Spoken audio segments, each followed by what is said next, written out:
السلام عليكم ورحمة الله وبركاته.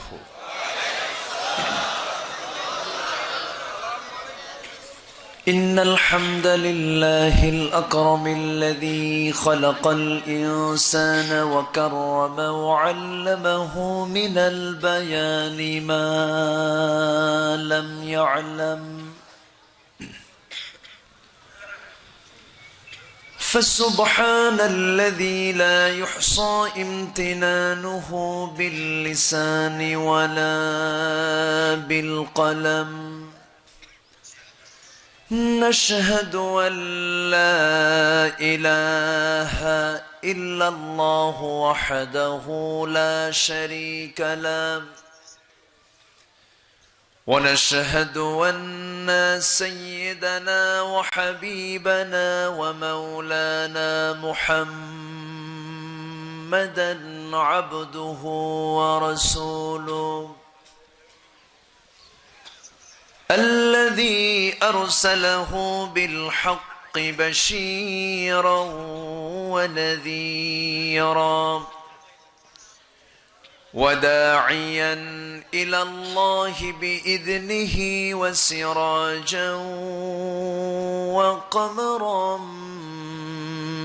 منيرا. فقد قال الله تعالى في كلامه المجيد وفرقانه الحميد: أعوذ بالله من الشيطان الرجيم. بسم الله الرحمن الرحيم. إن تجتنبوا كبائر ما تنهون عنه نكفر عنكم سيئاتكم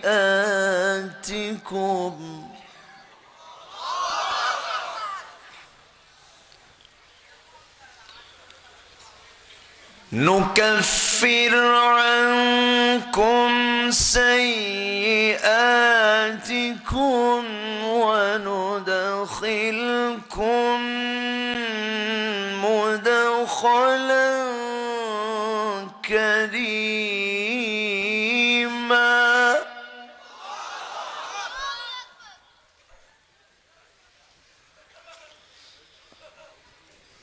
الله أكبر. بسم الله الرحمن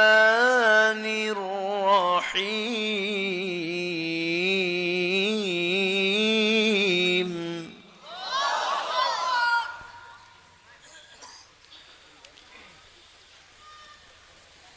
إن الله وملائكته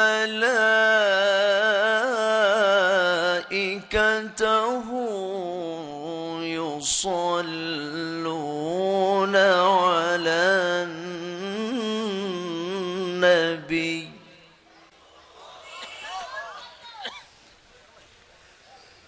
يا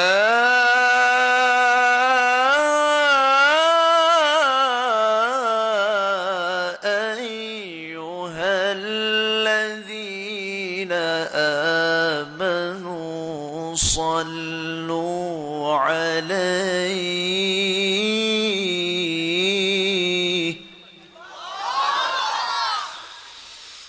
صلوا عليه وسلموا تسليما. اللهم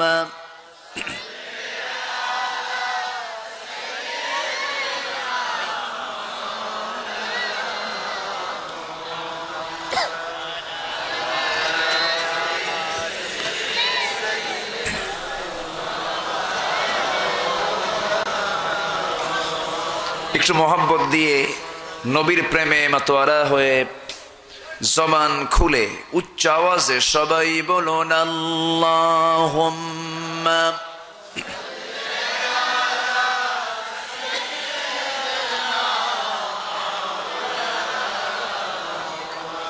ওয়া আলা আলি সাইয়্যিদিনা। সবাই বলুন বালাগাল উলা বিকামালিহি কাশাফাত তুজা বিজামালিহি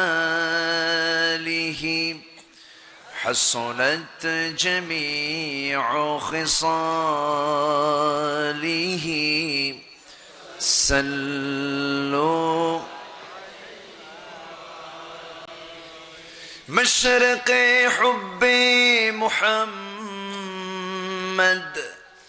مطلع ديوان ما مطلع خورشید سقاس سینه سوزان ما بلغ العلا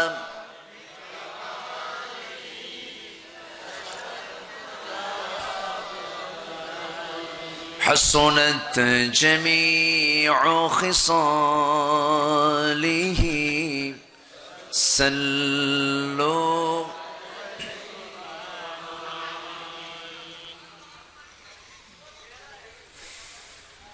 দেশের দক্ষিণাঞ্চল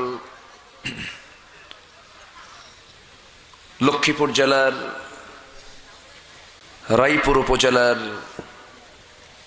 উত্তর কেরোয়া মনসুরা উচ্চ বিদ্যালয় মাঠে অনুষ্ঠিত উত্তর কেরোয়া যুব সমাজের উদ্যোগে আয়োজিত তৃতীয় বার্ষিকী তাফসীরুল কোরআন মাহফিল 2020 মহৎ আয়োজনের সম্মানিত সুযোগ্য সভাপতি, সমাজসেবক, শিল্পপতি আলহাজ রফিকুল হায়দার চৌধুরী, আজকের প্রোগ্রামের সম্মানিত প্রধান অতিথি, বিশেষ অতিথি,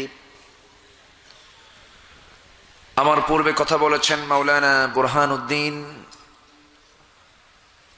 হযরত মাওলানা রবিউল ইসলাম, উপস্থিত হযরত উলামায়ে কেরাম, ফদলায়ে ইজম, সুশীল সমাজ,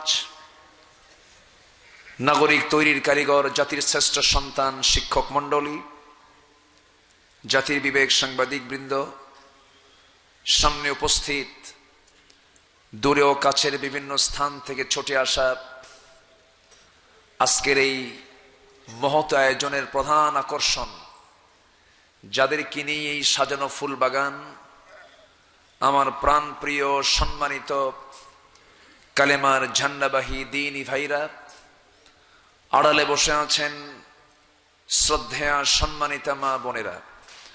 আলোচনার প্রথমেই আনুষ্ঠানিকতার মধ্য দিয়ে আমার পক্ষ থেকে আবারও দিল খোলা সালাম, আসসালামু আলাইকুম ওয়া রাহমাতুল্লাহি তাআলা ওয়া বারাকাতুহু।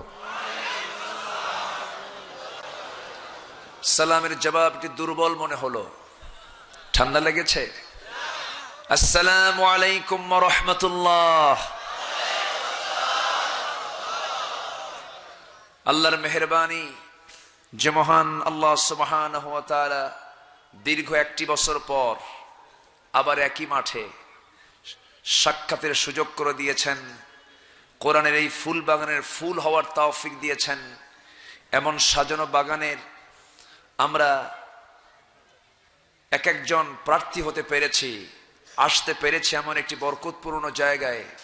শুকর আদায় করছি, মুহাব্বাতান জোড়ালো কণ্ঠে বলে উঠছি আলহামদুলিল্লাহ। আবারও বলছি আলহামদুলিল্লাহ। চিৎকার মেরে বলছি আল্লাহুম্মা ইন্নী আসআলুকা আল হুদা ওয়াত তুকা ওয়াল আফাফা ওয়াল গিনা।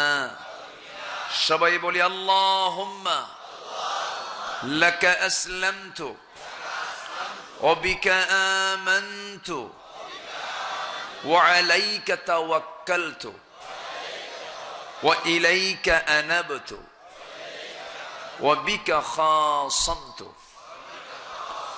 আমরা আল্লাহ তাআলার শুকর আদায় করে নিলাম। সম্মানিত উপস্থিতি, যারা বসে আছি, নিয়ত কেমন আছে জানি না, সবাইকে শেষ পর্যন্ত থাকতে রাজি আছি। প্রথমে এই জন্যই বলে নিলাম, উঠতে একটু দেরি হয়ে গেছে। আমি চেয়েছিলাম 10টার মধ্যেই উঠে যাব। এখানে স্পেশাল কিছু মেহমানরা এসেছিলেন, তাদেরও কথা সুন্দর কথা, দিক নির্দেশনামূলক কথা, হয়তোবা আপনাদের কাছে অপ্রিয় হলেও আমার কাছে প্রিয় লেগেছে। প্রয়োজনীয় কথা তারা বলেছেন এবং তাদের প্রতিক্রিয়ার উপরে আমার আলোচনা আজকে আমার আলোচনায় তাদের প্রতিক্রিয়ায় কিছু কথা বের হবে। জোরে বলি ইনশাআল্লাহ। যিনি রোটারিয়ান রফিকুল হায়দার চৌধুরী, তার দিলটা কাঁদে পৃথিবীর মুসলমানের জন্য। তার বক্তব্যে এটাই ফুটে ওঠে নাই? পৃথিবীর মুসলমানের জন্য তার মনটা কাঁদে।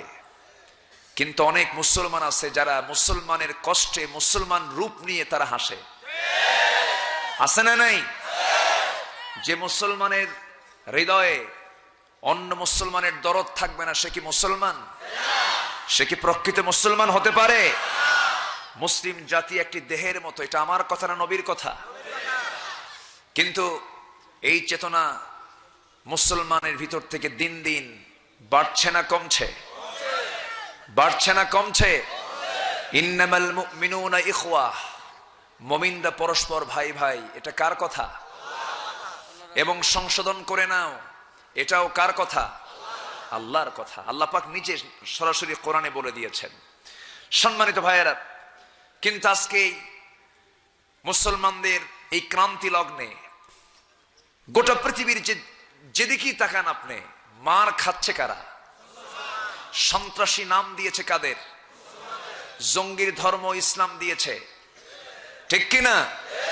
এগুলো কেন হচ্ছে, কি জন্য হচ্ছে? এটার মূল কারণ হলো, আমরা ছিলাম শাসকের জাত, আমরা এখন রূপ নিয়েছি শাসিতের জাত। মুসলমান আগে দিত, মুসলমান এখন নেয়। মুসলমান কি করে? মুসলমান নেওয়ার জাত না দেওয়ার জাত? মুসলমান এখন কিসের জাত হয়েছে? নেবার জাত হয়েছে। মুসলমান, ইসলাম মানে অভাব অনটন নয়, ইসলাম মানে সমৃদ্ধি, ইসলাম মানে হলো অগ্রগতি, ইসলাম মানে হলো এগিয়ে যাওয়া, ইসলাম মানে হলো সামনে চলা, পিছনে নয়। কিন্তু আজকে মুসলমান এগিয়ে না পিছিয়ে? সব দিক থেকে। কেন, কি জন্য? এটার মূল কারণ হলো মুসলমান ছাড়তে পারে নাই যে অপরাধগুলো বিজাতির মধ্যে থাকার কথা, সে অপরাধগুলো আজকে মুসলমানদের মধ্যে আছে না নাই? আসতে বলবেন না, আছে না নাই?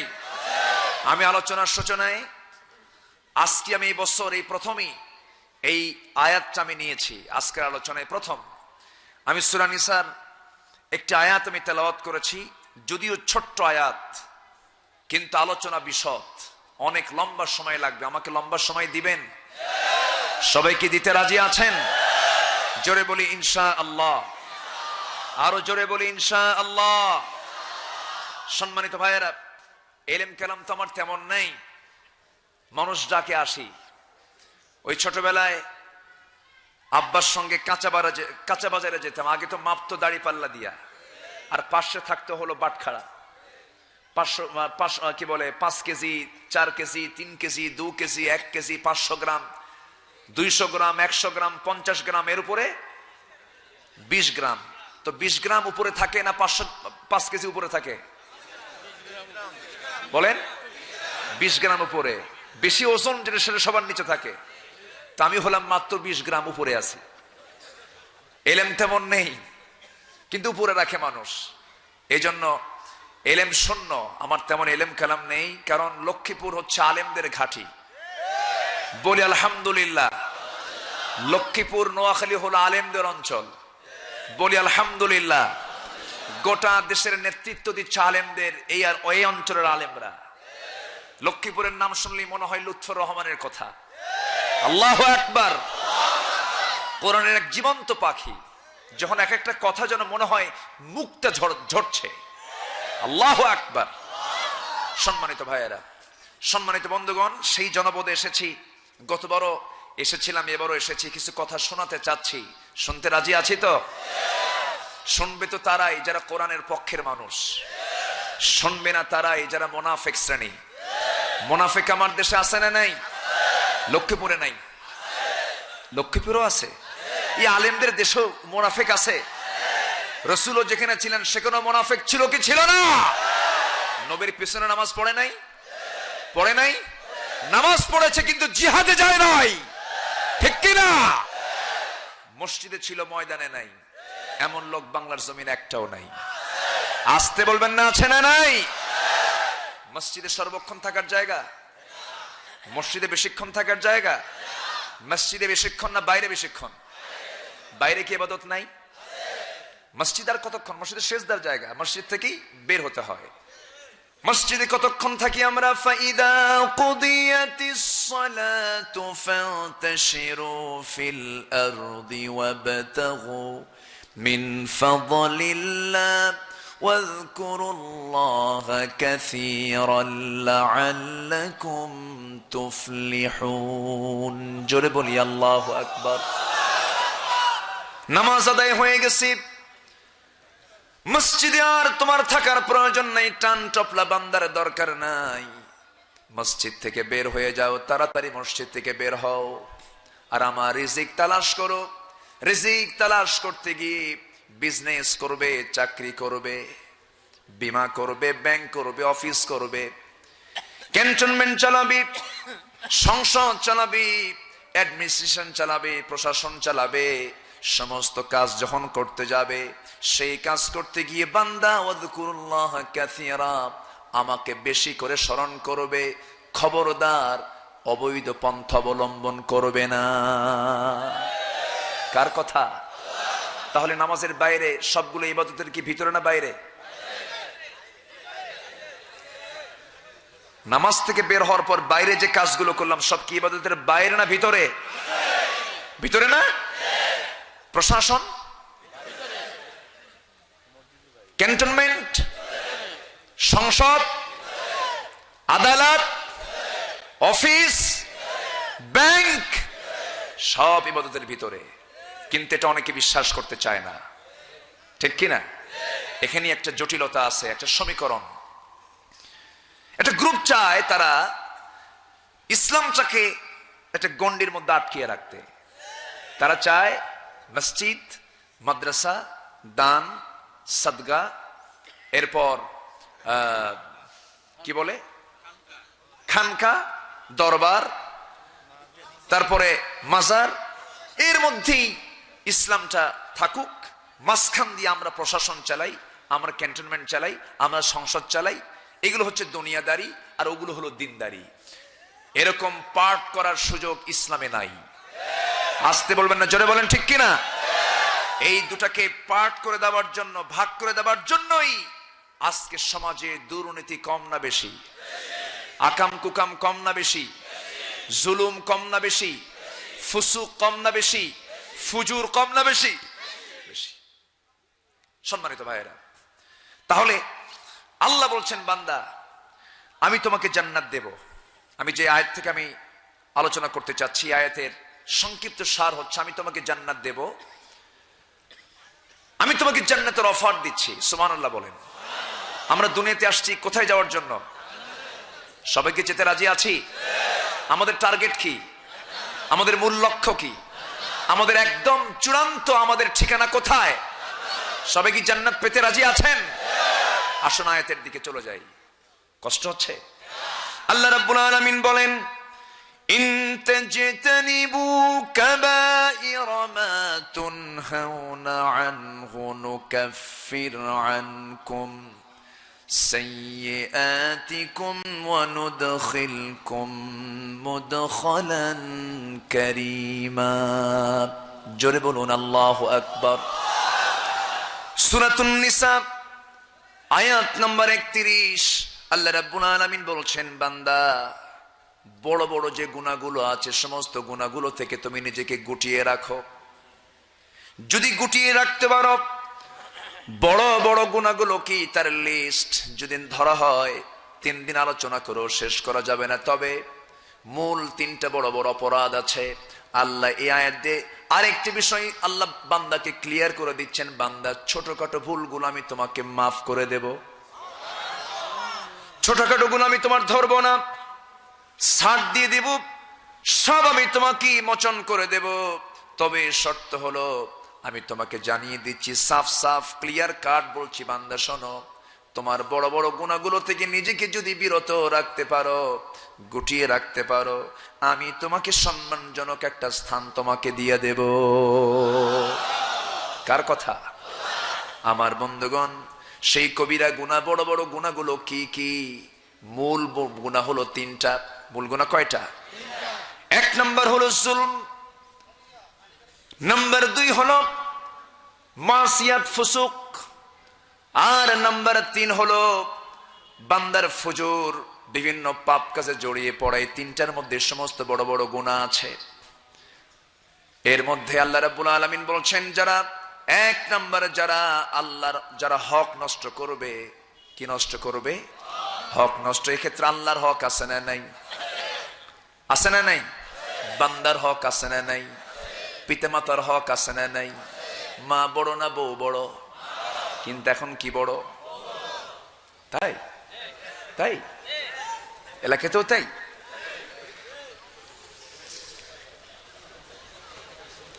বউ যদি কেউ বড় মনে করে, মা কি যদি ছোট মনে করে, তাহলে অবশ্যই হক নষ্ট হলো কিনা?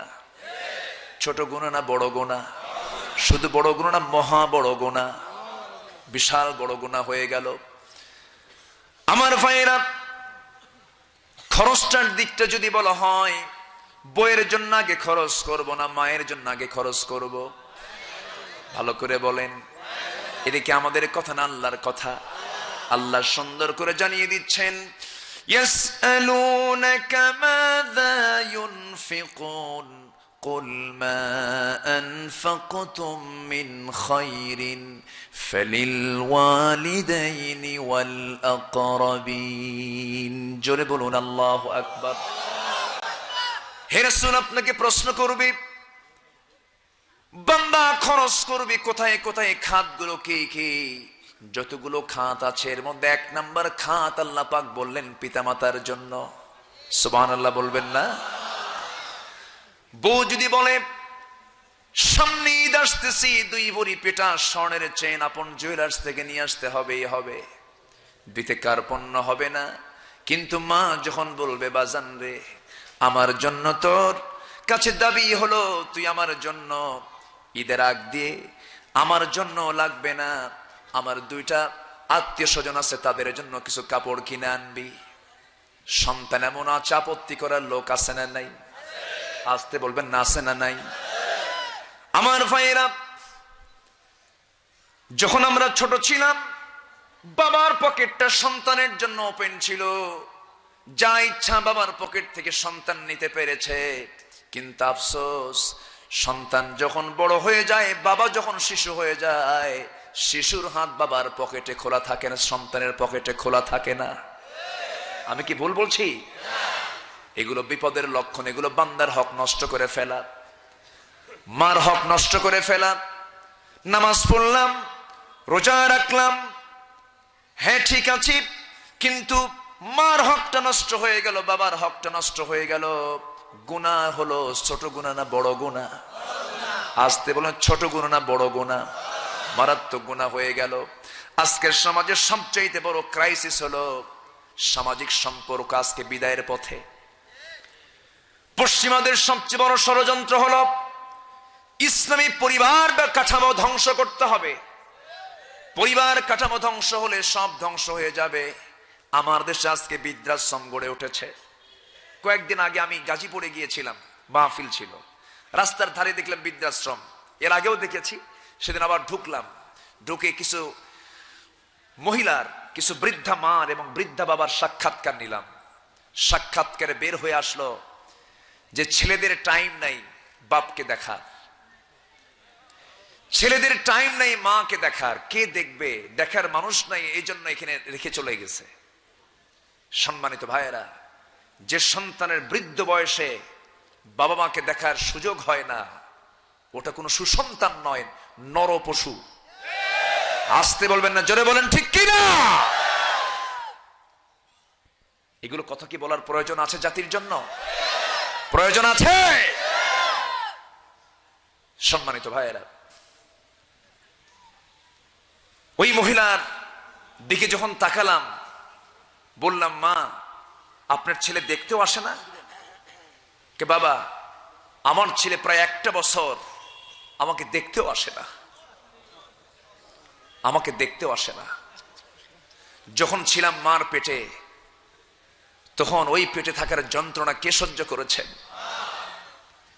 ভুক্তভোগী মা ছাড়া এটা বলতে পারবে না ভাই। এটার যে অসহ জ্বালা, অসহ যন্ত্রণা, যে কষ্ট, এই কষ্ট একজন ভুক্তভোগী যিনি মা হয়েছেন তিনি বুঝবেন। মৃত্যুর ঝুঁকি নিয়ে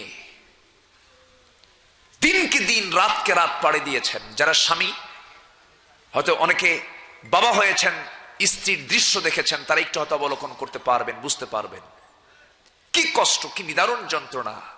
সে মাকে আমরা মাইনাস করি, ধমক দেই, অন্য কোন ইবাদত হবে? আসতে বলবেন না, হবে? এটা কি গুনাহ? কি গুনাহ? পাহাড়ি অঞ্চলে 3 যুবক, আমার রাসূলও কিন্তু অনেক ওয়াজ করেছেন, সাহাবীরা বসে বসে শুনেছেন, আলহামদুলিল্লাহ বলবেন না? সবচেয়ে পৃথিবীর বড় ওয়াইজ হচ্ছেন মুহাম্মদ সাল্লাল্লাহু, তার চেয়ে বড় বক্তা পৃথিবীতে আসবে? তার বক্তৃতা কি লম্বা ছিল না খাটো ছিল? খাটো। তার আলোচনা ছিল সংক্ষিপ্ত, কিন্তু আমাদের ওয়াজ কি লম্বা।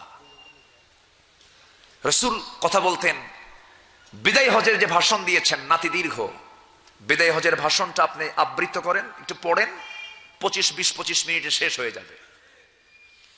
কিন্তু আমাদের দেশে কি যেন একটা কালচার চালু হলো, ওয়াজ 4 ঘন্টা, 5 ঘন্টা, 6 ঘন্টাও করে। শুনবে কত, বুঝবে কত, ধারণ করবে কতক্ষণ? যেটাই হোক, আমরা শুনবো, যতটুকু আমল করব তার চেয়ে কম না বেশি? বলেন, তার চেয়ে কম না বেশি?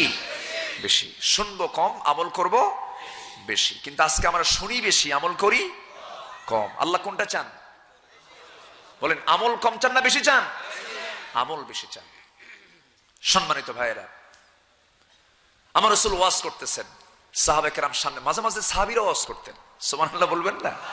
মাঝে মাঝে রাসূল থেমে যেতেন, রাসূল শুনতেন কথা, যদি কেউ বলতো মনোযোগ দিয়ে শুনতেন। অনেকে কথার সময় দেখবেন হয়তো কেউ কথা বলছে, এই থামো, রাসূল এই কথা কোনোদিন বলেন নাই, সুবহানাল্লাহ বলবেন না? কখনো বলেননি, থামো বলেননি, বলো, শোনাও, তার কথা শেষ। এরপর আমার নবী কথা শুরু করেছে। পৃথিবীর শ্রেষ্ঠ আদবওয়ালা মানুষ ছিলেন মুহাম্মদুর রাসূলুল্লাহ। তার কাছে ছোট বড়, অবাল বৃদ্ধ বনিতা সবাই তার কাছে অসমান না সমান? আমাদের কাছে হ্যাঁ সমান।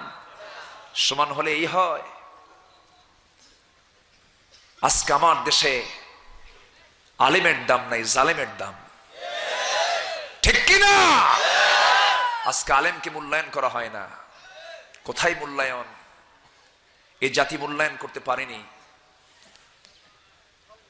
সম্মানিত ভাইয়েরা, যাকে ভালো তাকে ভালো বলতে শিখি আমরা, যা মন্দ তাকে আমরা মন্দ বলতে শিখি, তাহলে মানুষ হওয়া সম্ভব। সম্মানিত ভাইয়েরা, আমরা কেউ ভালো না, আমরা কেউ ভালোর কাতারে নেই। আলেমদের মধ্যে কিলে কিলে আসে না নাই? ওর ফতুয়া ওর বিরুদ্ধে লাগে, ওর ফতুয়া ওর বিরুদ্ধে লাগে। কি যে শুরু হয়ে গেছে আজকে। আমি যখন আল্লামা আহমদ শফির চেহারার দিকে তাকাই, আমি তার চেহারায় তাকওয়ার গন্ধ খুঁজে পাই, আলহামদুলিল্লাহ।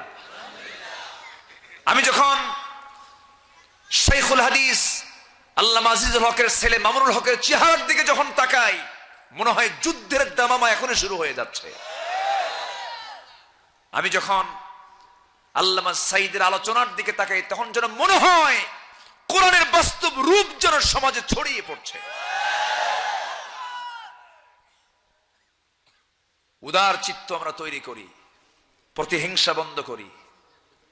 সব হিংসা যদি বন্ধ হয়ে যায়, ভালোবাসা সৃষ্টি হলে সব বাতিল বঙ্গোপসাগরে গিয়ে হাবুডুবু খাবে, ঠিক কিনা? কিন্তু আমাদের হিংসা আছে না নাই? আছে না নাই? আচ্ছা, প্রতিহিংসা। আমার দেশে আবাদ হয় মানবতার না হিংসা? কিসের আবাদ হয়? হিংসার আবাদ। আমরা কেউ কাউকে সহ্য করতে পারি না। সম্মানিত ভাইয়েরা, এক সাহাবীর সামনে থেকে দাঁড়ায় ওয়াজ শুরু করছে। রাসূল বলেন, ওয়াজ করবা? হ্যাঁ করো। হুজুর, জাহেলি যুগে আমি একটা মূর্তির খুব পূজা করতাম, অর্চনা করতাম, খুব ভালোবাসতাম এবং ভাগ্যের প্রতীক মনে করে সকাল সন্ধ্যা ওকে কাঁধে নিয়ে বুকে নিয়ে ঘুরতাম। হঠাৎ করে একদিন চলতে ফিরতেই প্রকৃতির চাপ চলে আসলো। প্রকৃতিটাকে সাড়া দেওয়ার জন্য একটু আড়াল হলাম। ভাবলাম মূর্তিকে সাথে নিয়ে যাই কেমনে এই কাজে। মূর্তিকে উঁচু একটা মাটিতে রেখে, স্থানে রেখে, যত্নের সঙ্গে রেখে আমি চলে গেলাম আড়ালে প্রকৃতির কাজে ডাকে সাড়া দেওয়ার জন্য। শৌচ কার্য কমপ্লিট করে এসে আমি সেই মূর্তিটা নেব, হাত দিয়ে দেখি মূর্তির আপাদ মস্তক সম্পূর্ণ পানি দিয়ে ভেজা। ভাবলাম এ বুঝি রহমতের পানি। রহমতের পানি মনে করে হুজুর জিব্বাটা লাগায় দিলাম মূর্তির সাথে, খুব মোহব্বত দিয়ে। দেখি আমতা আমতা গন্ধ। আমার নবীজি মুস্কি মুস্কি হাসলেন। ওয়াজ কিনতে শুনতেছেন, সুবহানাল্লাহ বলবেন না? আমার নবীজি মুস্কি মুস্কি হাসলেন। হাসার পর এরপর হুজুর সামনের দিকে তাকায় দেখি কুত্তার লেজ গুটে গুটে যাচ্ছে। ভাবলাম এ তো রহমতের পানি না, এ তো কুত্তার পানি। এমন রাগ উঠলো হুজুর, গায়ের যত শক্তি ছিল সব শক্তি খাটায় মারলাম 1000, ভেঙ্গে চুরমার করে ফেললাম। সাহাবে কেরাম আওয়াজ দিয়ে হাসলেন। নবীজি মুস্কি মুস্কি হাসি দিলেন। নবীজির হাসিতে কখনো আওয়াজ ছিল না, কিন্তু হাসি ভরা মুখ 24 ঘন্টায় ছিল। সুবহানাল্লাহ। তাহলে ওয়াজ কি তিনি শুধু করেছেন না শুনেছেন? শুনেছেন। আমার নবী জীবনের পরে তুমি কি সিদ্ধান্ত নিলা? হুজুর আপনার নামটা শোনা মাত্র আর দেরি করলাম না, আপনার সামনে সে এমন রবের স্বীকৃতি দিলাম যে রব বিশাল শক্তিশালী, আসমানের মালিক, জমিনের মালিক। আশহাদু আল্লা ইলাহা ইল্লাল্লাহু ওয়াহদাহু লা শারীকা লাহু ওয়া আশহাদু আন্না মুহাম্মাদান আবদুহু ওয়া রাসূলুহু। হেদায়েতের মালিকটাকে কত দূরের মানুষ এসে কালিমা পড়ে মুসলমান হয়ে গেছে। সেই সালমান আল ফারিসি, ইরানের মানুষ, প্রথমে মূর্তি পূজক ছিলেন, এরপর অগ্নি পূজক হলেন, এরপর আবার খ্রিস্টান হয়ে গেলেন। এত ধর্ম চেঞ্জ করার পর সত্য তালাশ করতে করতে গিয়ে নবীর সামনে গিয়ে তিনি পড়ে গেলেন। রাসূলকে দেখি হাতে ছিল তার কিছু টাকা, রাসূলের হাতে দিয়ে বলছে এটা মান্নতের জন্য আপনাকে দিলাম। রাসূল বলেন মান্নতের কোনো টাকা আমরা গ্রহণ করি না, এবার হাদিয়া স্বরূপ দিলাম। তিনি গ্রহণ করলেন। এরপরে সালমান ফার্সি বারবার নবীর পিছনের দিকে যান, বারবার তার পিঠ দেখার জন্য তিনি চেষ্টা চালাচ্ছেন, কিন্তু পিঠে ছিল তার চাদর। নবীজি টের পেয়ে গেলেন, চাদরটা টান মারলেন, নবুয়তের সিলমোহর কালো চিহ্নটা সালমান ফার্সি দেখে নিলেন। আগের কিতাবে উল্লেখ ছিল, দূর মেরে আমার নবীজির সেই নবুয়তের সিলমোহরের চুমু খেয়ে বলছে বুঝতে পেরেছি মহাসত্য পেয়ে গেছে, আপনি আমাকে পড়িয়ে দেন। আশহাদু আল্লা ইলাহা ইল্লাল্লাহু ওয়া আশহাদু আন্না মুহাম্মাদান আবদুহু ওয়া রাসূলুহু। হেদায়েতের মালিক কে? আসতে বলবেন না কে? আর আমার নবীর ঘরের মানুষরা আবু তালেব মুসলমান না কাফের? মুসলমান না কাফের? নবীর ঘরে কাফের পড়েছিল, কিন্তু ইরান থেকে সে কালিমা পড়লো। হেদায়েতটা কে দিবেন? হেদায়েতটা দেওয়ার মালিক কে? আমরা চাইবো কার কাছে? আমরা গুনাহ ছেড়ে দেব। জোরে বলি ইনশাআল্লাহ। সমস্ত বড় গুনাহগুলো ছেড়ে দেব, জোরে বলি ইনশাআল্লাহ। তিনটা গুনার মধ্যে সমস্ত গুনাহগুলো রয়েছে। এক নাম্বার হলো বলেছি আমি জুলম, নাম্বার 2 হলো ফুসুক, নাম্বার 3 হলো ফুজুর। এই তিনটার মধ্যে সমস্ত গুনাহগুলো লুকায়িত আছে, একটা একটা করে শোনাবো, জোরে বলি ইনশাআল্লাহ। আমার নবীজি ওয়াজ করছেন, কি করছেন? ওয়াজ করতে নিয়ে বললেন, সাহাবীরা শোনো, আগের যুগে বনী ইসরাইল যুগে কোন এক 3 জন আল্লাহর গোলাম পাহাড়ি অঞ্চলে ঘুরতে ঘুরতে হঠাৎ করে ঝড় চলে এলো। সেই ঝড়ের কবলে পড়ে তারা পাহাড়ি এক গুহার মধ্যে আশ্রয় নিল। সঙ্গে সঙ্গে প্রচন্ড বৃষ্টিপাত শুরু হয়ে গেছে, ঝড় শুরু হয়ে গেছে। সেই পাহাড়ের মুখে বড় ওজনের একটা পাথর এসে যখন লেগে গেল, আর সরানো যাচ্ছে না, তারা চাপা পড়ে গেছে সেই গুহার ভিতরে। নিশ্চিত মৃত্যু দেখে 3 জন আল্লাহর গোলাম আল্লাহর দরবারে জীবনের সর্বোত্তম আমলের কথা চিন্তা করে তারা আল্লাহর কাছে দোয়া শুরু করে দিয়েছে। একজন বলছে, আল্লাহ তাআলা, দুনিয়াতে তেমন কোনো ভালো কাজ করি নাই, তবে একটা আমানত রক্ষা করেছি। এখানে ঈমান আছে না নাই? একটা আমানত রক্ষা করেছি। কি সে আমানতটা হলো, কোন এক লোক আমার কাছে কাজে নিয়োগ ছিল, সেই লেবার পেমেন্ট আমি দেই নাই, কর্মচারীর বেতনটা আমি দেই নাই। সে চলে যায়, তার টাকা দিয়ে একটা ছাগল কিনি, ছাগল থেকে ছাগল হয়, ছাগলের পাল হয়ে যায়। অনেকদিন পর আমার সঙ্গে সাক্ষাৎ হয়েছিল, আমি তাকে গোটা ছাগল পালটা আমি তাকে দিয়ে দিয়েছিলাম। আমি আমানত রক্ষা করেছি। আল্লাহ, এই ভালো কাজের বিনিময়ে আল্লাহ এই বিপদ থেকে বাঁচায় দাও। আরেকজন বান্দা দোয়া করছে, আল্লাহ তাআলা, জীবনে তেমন কোনো ভালো কাজ করতে পারেনি, তবে নিজের যৌবনকে কন্ট্রোল করেছি। সেই যৌবন কন্ট্রোল মানে হলো, আমার চাচাতো বোন, আমি তার সঙ্গে সম্পর্ক গড়ে তুলে ঘরের মধ্যে উঠাইছিলাম, আমি তাকে নিচে নামিয়েছিলাম, আমার নিচে তাকে রেখেছিলাম। সব আমি লিপ্ত হয়ে যাব, তার 2 উরুর মাঝখানে আমি বসে পড়েছি।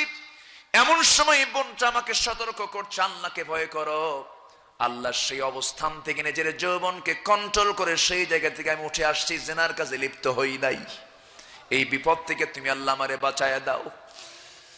আরেকজন যুবক আল্লাহর কাছে দোয়া করে, আল্লাহ, জীবনে তেমন তো কোন আমল করতে পারিনি, তবে কোন এক রাতের বেলা গভীর রাত্রিতে আমি বাড়িতে ফিরি, আমার স্ত্রী আমার হাতে 1 গ্লাস দুধ দিয়েছেন পান করার জন্য।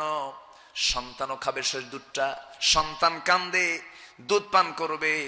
সেই সন্তানের কাছে আমি দুধটা দিলাম না। ভাবলাম আমার বৃদ্ধা মা পড়ে আছে, প্রথম খরচ তো মার জন্যই করতে হবে, সেই জন্য আমি করলাম কি, মার কাছে নিয়ে গিয়ে বললাম, মা, এই দুধের গ্লাসটা তোমার হাতে দিলাম, তুমি তৃপ্তি ভরে পান করে নাও। সন্তান কেঁদেছে, কিন্তু আমার মাকে আমি হাসি দিয়েছি। আল্লাহ, তুমি এতটুকু ভালো কাজের বিনিময়ে বিপদ থেকে তুমি আল্লাহ বাঁচায় দাও। সঙ্গে সঙ্গে দোয়া মঞ্জুর হয়ে গেল, পাহাড়িয়া মুখ থেকে পাথরটা সরে গেল, 3 জন নাজাত পেয়ে গেল।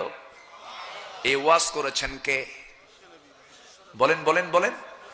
মুহাম্মদ সাল্লাল্লাহু আলাইহি ওয়াসাল্লাম। আমার ভাইরা, এই ওয়াজটা তিনি কেন করলেন? বেশি কিছু তো লাগে না, আমানতদারিতা যদি ঠিক থেকে যায় সেই লোকটা ভালো, যদি বাপ মার সঙ্গে বান্দার হকটা যদি ঠিক রেখে যায় সে ভালো, আর নিজের যৌবনকে যদি কন্ট্রোল করে, জিহ্বাকে কন্ট্রোল করে, রাসূল নিজে বলেছেন, আদমানু লাহুল জান্নাহ, আমি তার জন্য রাসূল নিজে জান্নাতের জামিন হয়ে যাব। জোরে বলি সুবহানাল্লাহ। আল্লাহ বলছেন, বান্দারে, গুনাহমুক্ত হয়ে যাও, কবিরা গুনাহমুক্ত হয়ে যাও, আমি তোমার সবকিছু মিটায় দেব, আমি তোমার কোনো গুনাহ রাখবো না, সবকিছু মাফ করে দেব, আমি তোমার জীবনের সমস্ত ভুলগুলো মাফ করে দেব। কারো নাম যদি থানায় একবার তালিকায় পড়ে যায়, চুরি করে ধরা পড়েছিল কোনোদিন, হয়তো 30 বছর আগে, এরপর হাজির সাহেব হয়ে গেছে, ভালো হয়ে গেছে, বুজুর্গ হয়ে গেছে, কিন্তু থানার তালিকায় যে চোরের নামের তালিকা আছে, সেই তালিকা কি মুছে যায় নাকি? মুছে যায় না। মানুষ ভালো হয়ে গেলেও সেই থানার তালিকা থেকে তার নামটা কখনো কাটা যায় না। নতুন ওসি আসে, ওই নামটা আবার বের করে আবার রিপিট করে।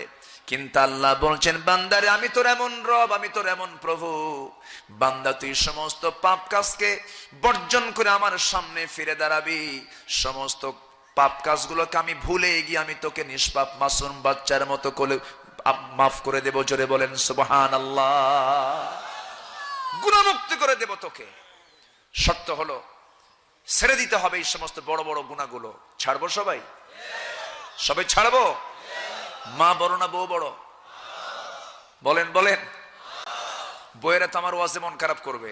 আবার কিছু কিছু ওয়াজ আছে বউদের পক্ষে, শাশুড়ির বিপক্ষে। না, আমি মাদের পক্ষে কথা বলবো, ঠিক কি না? মা বাঁচবেন কম, বউ বাঁচবে বেশি। মাদের পক্ষে কথা বলা উচিত। তবে হ্যাঁ, বউয়েরও খুশি করার দরকার আছে না নাই? আসতে বলবেন না, আছে না নাই? বউকে খুশি করতে হবে। শ্বশুর বলে জামাই আমার খুব ভালো। কেন? আমার জামাইটা আমার মেয়ের কথা শোনে। কি কথা কি বোঝা গেল?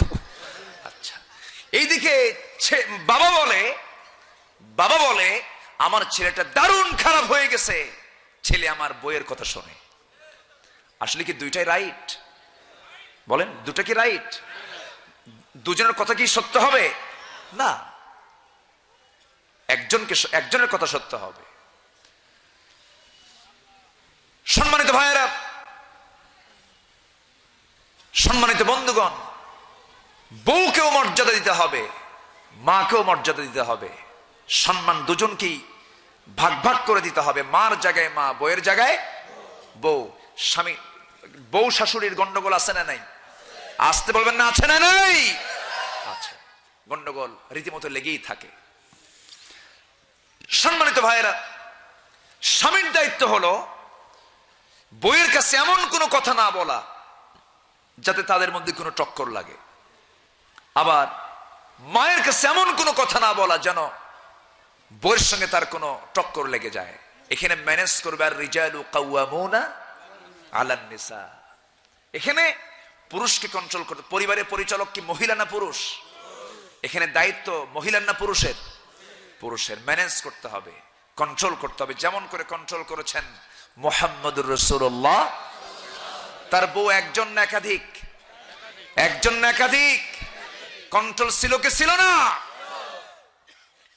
রাসূল কেমন স্বামী ছিলেন! আল্লাহু আকবার। 4 স্ত্রী একসঙ্গে বসা। হঠাৎ করে 4 জন স্ত্রী রাসূলের সামনে দাঁড়িয়ে বলেন, হুজুর, আমাদের এই 4 জনের মধ্যে আপনি কাকে বেশি ভালোবাসেন? বলেন তো, এই প্রশ্নের জবাব দেওয়া কি সহজ? কার নাম নিবেন, কার চেহারা কালো দেখবেন? দারুণ জটিল। আমার নবীজি বললেন, শোনো, যে প্রশ্ন করছো প্রশ্নটা খুব জটিল, একটু হিসাব করতে হবে। আগামীকালকে সকালবেলা বলবো। সবকে পাঠায় দিলেন।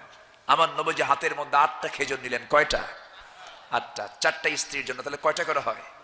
2টা করে। আমার নবীজি 8টা খেজুর হাতের মধ্যে নিয়ে 2টা করে প্যাকেট করলেন। 2টা করে খেজুর হাতের মধ্যে নিয়ে প্রথম আয়েশার ঘরে গিয়ে বলছেন, আয়েশা, আমি তোমাকে 2টা খেজুর দিয়ে গেলাম, আর তোমাকে বলে যাচ্ছে লুকোচুরি করে, আমি তোমাকে জানিয়ে দিলাম আমি তোমাকে দারুণ ভালোবাসি, কিন্তু এই কথা যেন অন্য কোনো বউরা না জানে। শর্ত, এখানে শর্ত আছে না নাই? ইন শব্দটা লাগাই দিছে। আমার ভাইয়েরা, এরপরে আমার নবী এইরকম করে 2য় ঘরে গেলেন, তাকে একই কথা বললেন।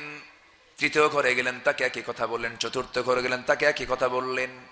সবার সঙ্গে কথা সম্পন্ন করে নিয়া নবীজি পরের দিন সকালবেলা 4 জন স্ত্রী যখন সামনে চলে এসেছে, সবাই বিশাল বড় আশা, বুক বড় আশা নিয়ে এসেছে, হয়তো রাসূল আমার কথাই বলবে, আমার খেজুর দিয়ে আসছে। 4 জন বুক ভরা আশা নিয়ে বসে আছি। আমার নবীজির সামনে যখন প্রশ্ন করা হলো, হুজুর, আপনি 4 জনের মধ্যে কাকে সবচেয়ে বেশি ভালোবাসেন? সবাই মনে মনে খুশি, আমার নাম নেবে, আমার নাম নেবে। রাসূল বলেন, শোনো, আমি যাকে লুকোচুরি করে 2টা খেজুর দিয়ে এসেছি, আমি তাকেই সবচেয়ে বেশি ভালোবাসি। একটু আস্তে বলেন সুবহানাল্লাহ, জোরে বলুন সুবহানাল্লাহ। বউ পালা সহজ? হ্যাঁ, এত সস্তা না। যুবকরা আজকে মাহফিলে বেশি। বিয়ে করবেন? বিয়ে করা দরকার ইনশাআল্লাহ। খুব জোরে সোরে বললো, এরে তাদের আগে বিয়ে করান। বিয়ে করা দরকার। ফানকিহু মা তাবা লাকুম মিনান নিসা মাসনা ওয়া থুলাসা ওয়া রুবা। 2 2 3 3 4 4টা বিয়ে করতে বলেছেন কে? বলেন, কে বলেছেন? আল্লাহ পাক। 2 2 3 3 4 4। আমার এই ওয়াজ শুনে আমার মায়েরা খুব অসন্তুষ্ট, হুজুর গন্ডগোল তো শুরু করে দিয়ে গেলেন। এটা কি আমার ওয়াজ না আল্লাহর ওয়াজ? আল্লাহর ওয়াজ। সম্মানিত ভাইয়েরা, হ্যাঁ হ্যাঁ, ফানকিহু মা তাবা লাকুম মিনান নিসা মাসনা ওয়া সুলাসা ওয়া রুবা। প্রথমে 2 দিয়ে শুরু করছেন, 2 দিয়ে শুরু করছেন, আগে 2 দিয়ে শুরু। আর একটাই করে না যুবকরা বিয়ে করবে কেমনে? কারণ গার্লফ্রেন্ড তো আছেই, বিয়ে ছাড়াই মজা মারে। এরকম কিছু অসভ্য যুবক আছে না রাই?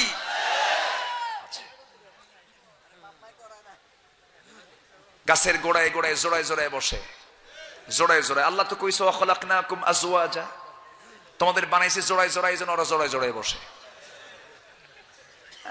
ওরা আয়াত ঠিক রাখছে, কিন্তু বৈধ জোড়া না অবৈধ জোড়া?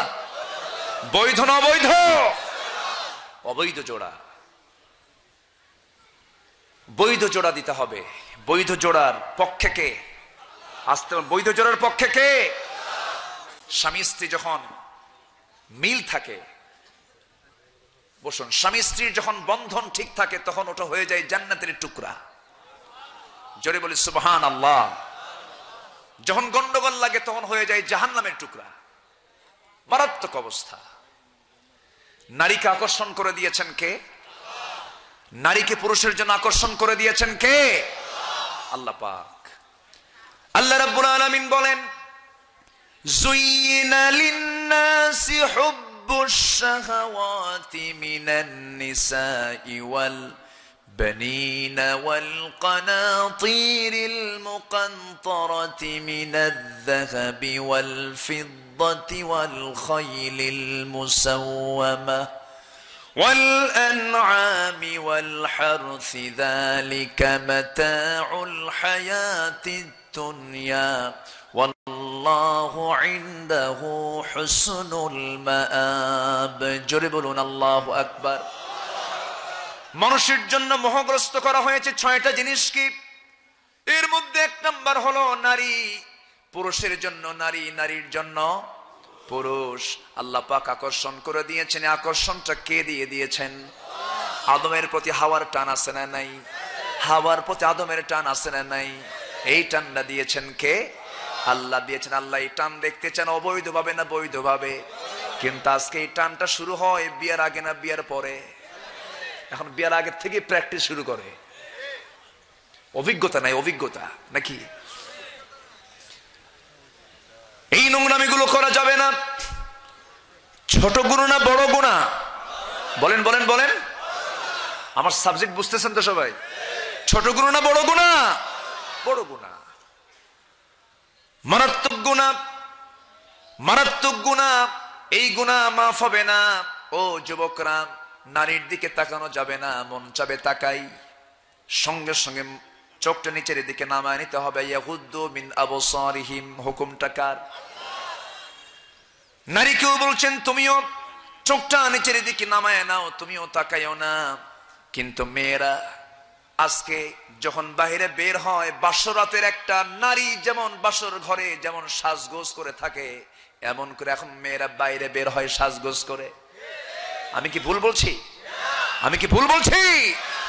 অথচ মেয়েদের আপাদ মস্তক মাথা থেকে পা পর্যন্ত ঢাকতে হবে।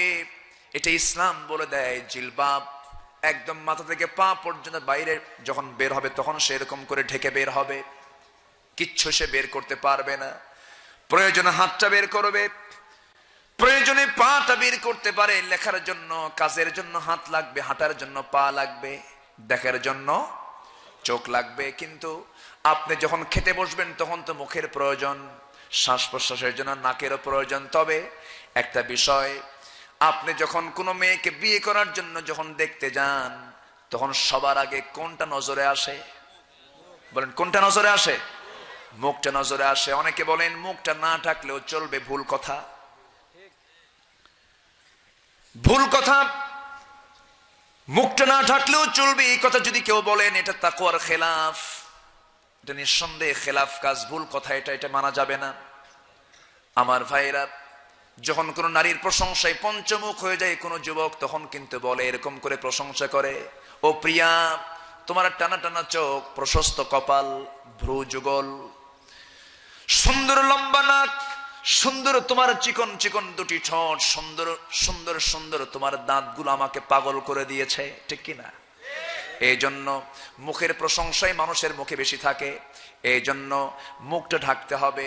যে যে ফতুয়া দিক না কেন, মুখ ঢাকার পক্ষে আমরা, ঠিক কিনা? মুখ ঢাকার পক্ষে আমরা।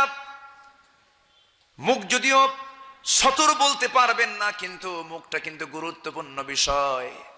অধিকাংশ মুফাসসিরিনে কেরাম তারা মুখ ঢাকার পক্ষে বেশি রায় দিয়ে দিয়েছেন। তবে হ্যাঁ, মাজুর যদি হয়ে যায়, কেউ অসুস্থ যদি হয়ে যায়, অ্যাজমা রোগী, শ্বাস প্রশ্বাসে কষ্ট হচ্ছে, এমন সময় সে মুখটা সে খুলবে, সে মুখটা খুলতে পারবে, প্রয়োজনে মুখটা খুলতে পারবে, কিন্তু বিনা প্রয়োজনে পরপুরুষের সামনে মুখ খোলা যাবে। ফার্স্ট ক্লাস পর্দা, কি ক্লাস পর্দা? ফার্স্ট ক্লাস পর্দা। এই পর্দাটা অবলম্বন করতে হবে, কখনো সহজ করে দেওয়া যাবে না।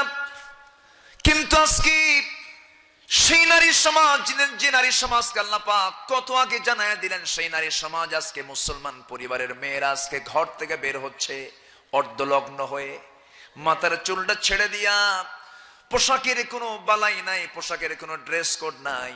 এগুলো সব অমুসলিম পরিবার না মুসলিম পরিবার? কই অমুসলিম? সব তো মুসলিম পরিবার। সবাই তো আমরা জানি মুসলিম পরিবার থেকেই চলে যায়। তার বাবাকে, তার ভাইকে, তার গার্জিয়ানটাকে, তার খবর কিয়ামতে আসে না নাই? আসতে বলবেন না, আসে না নাই? এই যে আপনি ছেড়ে দিয়ে চললেন, এটার জন্য আপনাকে ছোট গুনাহ না বড় গুনাহ? ইনতাজতানিবু কাবাইরা মা তুনহাউনা আনহু নুকাফির আনকুম সাইয়্যাতিকুম। আমার ভাইয়েরা, এই সমস্ত গুনাহ থেকে পরহেজ থাকার জন্য সবার ভিতরে অবশ্যই সচেতনতার দরকার আছে না নাই? সবাই সচেতন হয়ে যাব, জোরে বলি ইনশাআল্লাহ। যুবকরা, যৌবনকে কন্ট্রোল করতে হবে। যৌবনকে কন্ট্রোল করার জন্য হুকুম দিচ্ছেন কে? প্রত্যেক যুবককে আল্লাহ রাব্বুল আলামিন, ওই সমস্ত যুবককে আল্লাহ রাব্বুল আলামিন আরশের ছায়ার নিচে স্থান দিবেন, যে যুবকের সামনে কোন সুন্দরী নারী যখন বলবে আই লাভ ইউ, আমি তোমাকে ভালোবাসি, আহিব্বুক, আমি তোমাকে ভালোবাসি। রাজুলুন ইযা দাআতহু ইমরাতান যাত হাসাবিন ওয়া জামালিন, সুন্দরী, সম্ভ্রান্ত, রূপবতী, গুণবতী এমন কোন নারীও যদি বলে আমি তোমাকে ভালোবাসি, সঙ্গে সঙ্গে সে বলবে আমি আল্লাহকে ভালোবাসি। জোরে বলি সুবহানাল্লাহ। তাহলে ঈমান কি মসজিদে না বাইরে? ঈমানের প্র্যাকটিস মূলত মসজিদের ভিতরে না বাইরে? বাইরে। বাজারে ঈমান ঠিক রাখতে হবে, মাঠে ঈমান ঠিক রাখতে হবে। আমার ভাইরা, একটু কান লাগান, মনোযোগ দিয়ে শোনার চেষ্টা করুন। সেই বড় বড় গুনার ভিতরে এক নাম্বার গুনার কথা বলেছি আমি, জুলম। কি বলেছি? জুলুমের কথা বলেছি আমি। জুলুম যদি কারো মধ্যে থেকে যায়, আল্লাহ রাব্বুল আলামিন তাকে মাফ করবেন না। জুলুম মানে আমরা বুঝি কি? জুলুমের বাহ্যিক অর্থ আমরা বুঝি টুপিটা মাথায় থাকে, টুপি যদি মাথায় না দেয়, হাঁটুতে দেন, তাহলে কি হবে? জুলুম হবে। ঘড়ি কোথায় দেয়? হাতে না দিয়ে যদি পায়ে দেয়, তাহলে কি হবে? জুলুম হয়ে যাবে। চশমা চোখে দেয়, চোখে না দিয়ে যদি পিছন দিয়ে কেউ ঢুকায় দেয়, ভদ্র নভদ্র জুলুম। এরকম দেয় না কেউ? এরকম আছে না কিছু? এটা জুলুম হয়ে গেল। আমার বন্ধু, এটা হচ্ছে বাহ্যিক উদাহরণ, বাহ্যিক আমরা এটাই বুঝি, কিন্তু জুলুমের বিশদ ব্যাখ্যা আছে। একটা একটা করে একটু শোনাই। জুলুমটা কি? জুলুমের মধ্যে এক নাম্বার জুলুম হলো যারা কুফরি নীতি অবলম্বন করবে, কুফরি করবে যারা, তারা সবচেয়ে বড় জালিম।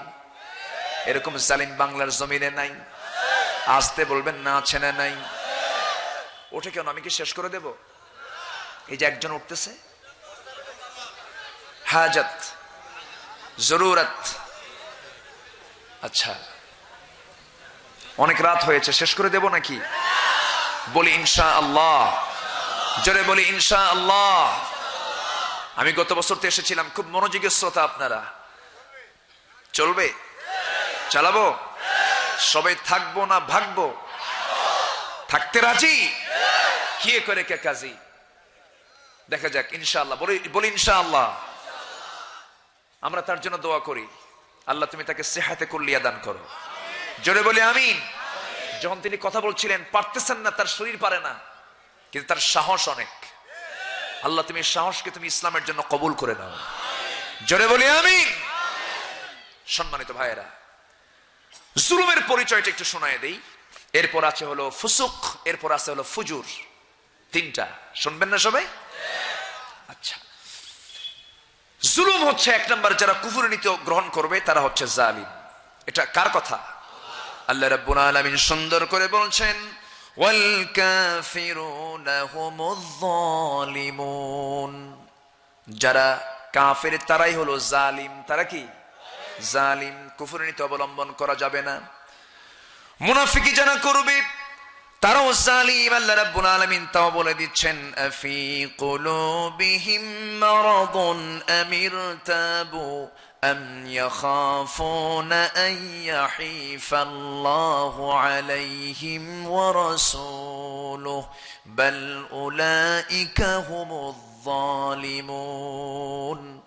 সূরা নূর 50 নম্বর আয়াতে মহান রব্বুল আলামিন বলছেন, মুনাফিক যারা করবে তারাই হলো জালিম। মুনাফিক বাংলার জমিনে নাই? আসতে বলবেন না, আছে না নাই? মুখে এক কাজে আরেক, এরকম লোকের অভাব কি আছে নাকি? বহু মানুষ এগুলো আছে। আমার বন্ধুগণ, আরেকটা জুলুমের পরিচয় হলো যারা শিরিক করবে তারা হলো জালিম। এটাও জুলুমের কাজ। ইন্নাশ শিরকা লাযুলমুন আযীম। শিরক হলো মস্ত বড় জুলুম। শিরকের কারবার বুঝি নাই আমার দেশে? মাজার পূজা এলাকায় আছে নাকি? মাজার পূজা, কবর পূজা, হ্যাঁ আছে, এগুলো আছে। হয়তো এই এলাকায় একটু কম থাকতে পারে, হয়তো এলাকায় একটু কম থাকতে পারে, কিন্তু গোটা দেশ জুড়ে আছে না নাই? আসতে বলবেন না, আছে না নাই? আপনার এলাকায় থাকবে কেমন আলেম ওলামা বেশি, যে এখানে না একটু কম কম আছে? নাই, মোটামুটি নাই। বলি আলহামদুলিল্লাহ। আপনার পিঠায় সাফ করছেন, ভালো। কিন্তু চিটাগং আছে না নাই? হযরত বদনা শাহর মাজার। কিসা? বদনা শাহ, নামই হলো বদনা। ওখানে বদনা দিয়ে আসে। বদনার কাম হলো টয়লেটে। আর এদিকে মাজারের নাম, দরবারের নাম হলো বদনা শাহর মাজার। কুত্তা শাহ, কুত্তা। বিড়াল শাহের মাজার, বিড়াল। মানুষ এত কি মূর্খ হয় আমার বুঝে আসে না। কি যে নোংরা হয়ে গেছে আজকে, মানুষ কত নিচে চলে আসছে। বাচ্চা হয় না, মান্নত করে। কি মান্নত করে? আল্লাহ তুমি যদি আমার একটা বাচ্চা দাও তাহলে অমুক মাজারে একটা গরু দেব। যেরকম নাউজুবিল্লাহ। যিনি শুয়ে আছেন তিনি কি কায়দায় না বেকায়দায়? যে কবরবাসী কি কায়দায় আছে? উনি নিজেই তো বেকায়দা, আপনার কায়দা কি করবে? আশ্চর্য কথা, মানুষ এত বোকা হয়। খাওয়া দরকার মরা লোকের না জিন্দা লোকের? টাকা দরকার মরা লোকের না জিন্দা লোকের? মরা লোকের টাকা দিয়ে আসে। এগুলো সব শিরকের কাজ। এই সমস্ত দরবার গুলো খোলা আছে, যে সমস্ত দরবার গুলোতে শিরকের কাজ হয়, সোজা সেজদা গিয়ে মারে, সেই সমস্ত দরবার গুলো খোলা আছে, কোনো সমস্যা নেই। কিন্তু কোরআনের তাফসীর হবে, ওয়াজ মাহফিল হবে, সেই মাহফিল গুলো বন্ধ করার জন্য কিছু মুনাফিক আছে না নাই? আসতে বলবেন না, আছে না নাই? কোরআনের মাহফিল তোমরা বন্ধ করার ষড়যন্ত্র করবা, জেনে রাখবা তোমরা আওয়াজ বন্ধ করতে পারবে না। কোরআনের তোমাদের আওয়াজ একদিন বন্ধ হয়ে যাবেই যাবে। তোমরা বন্ধ হয়ে যাবা, তোমরা অচল হয়ে যাবা। ইতিহাসে কিন্তু বহু রেকর্ড আছে। আবু জেল বন্ধ করতে চেয়েছিল, বন্ধ হয়ে গেছে কে? ফেরাউন বন্ধ করতে চেয়েছিল, বন্ধ হয়ে গেছে কে? সে আল্লাহ এখন আছেন না নাই? আসতে বলবেন না, আছেন না নাই? এখনো আছেন। এক পাখিকে খাঁচাই বন্ধে রেখে লাভ নাই। আগুনে ফু দিলে আগুন নেভে, আবার আগুনে ফু দিলে আগুন দ্বিগুণ দ্বিগুণ জ্বলে ওঠে। সম্মানিত ভাইয়েরা, সেই কোরআনের পাখির অনেক রুহানি সন্তান বাংলার জমিনে জন্ম নিয়েছে। আমার বিশ্বাস সকল হিংসাত্মক মনোভাবকে দূর করে দিয়ে ইখলাসের সাথে কালেমার ঝান্ডা হাতে নিয়ে মাঠে ময়দানে ঝাঁপিয়ে যদি পড়া হয়, সমস্ত বাতিল শক্তি বঙ্গোপসাগরে হাবুডুবু খাবে ইনশাআল্লাহ। সবাই কি সেই সংগ্রামে শামিল হতে রাজি আছেন? রাজি আছেন? কারা কারা হাত উঁচু করে দেখান।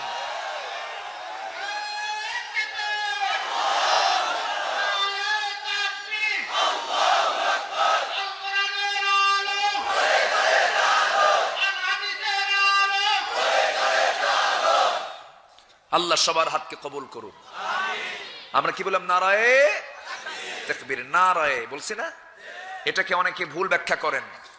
নুন আইন র গোলতা, নুন আইন র গোলতা, এটার অর্থ হচ্ছে নারা, এর অর্থ হচ্ছে বুলন্দ করা। কি করা? উচ্চকিত করা, হাইলাইট করা। এই তাকবীরের সাথে দেশের ইসলামী আন্দোলনের সম্পর্ক আছে না নাই? নারায়ে তাকবীর। কাফিরদের দুর্গে, জালিমদের দুর্গে তখন আঘাত হানে এই স্লোগান। এই স্লোগানের দরকার আছে না নাই? এটা শুনলেই এই কাম সারছে। একটু আস্তে আস্তে বাবা, যাও যাও, হ্যাঁ যাও যাও, এদিক দিয়ে যাও, আস্তে আস্তে যাও। হ্যাঁ হ্যাঁ, অসুস্থ তো, হ্যাঁ প্রতিবন্ধী, আল্লাহ তুমি তাকে সুস্থ করো। জোরে বলি আমিন, আরো জোরে আমিন। আল্লাহ কি আমাকে ওই কাতারে নিতে পারতেন না?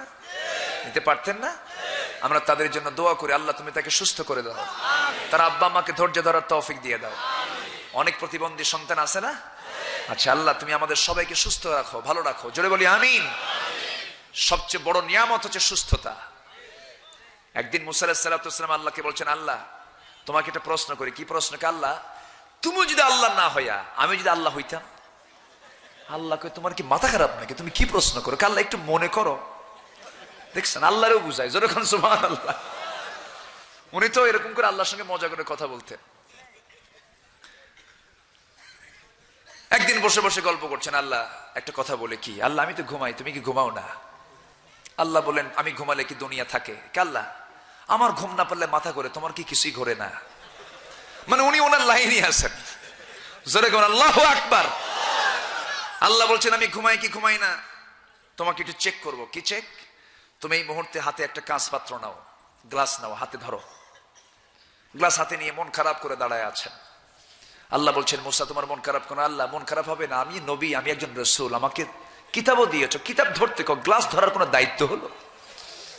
মানে উনি স্থির ছিলেন না। আল্লাহু আকবার। রাগ ওঠে উম্মতের উপর, বলে আল্লাহ এখনই গজব দিয়ে শেষ কর। কথা বোঝেন নাই? খুব রাগী ছিলেন, তেজি ছিলেন। আমার রাসূল দোয়া করেছেন, আল্লাহ উম্মতকে তুমি মাফ করে দাও। এই বান্দাগুলো বোঝে না, তায়েববাসীকে তুমি আল্লাহ মাফ করে দাও।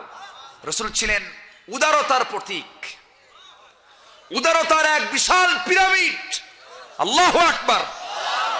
ফাবিমা রাহমাতিন মিনাল্লাহি লিনতা লাহুম ওয়ালাউ কুনতা ফাযযান গালিযাল কলবি লানফাদ্দু মিন হাওলিক ফাফু আনহুম ওয়াস্তাগফির লাহুম ওয়াশাবিরহুম ফিল আমর। আল্লাহু আকবার।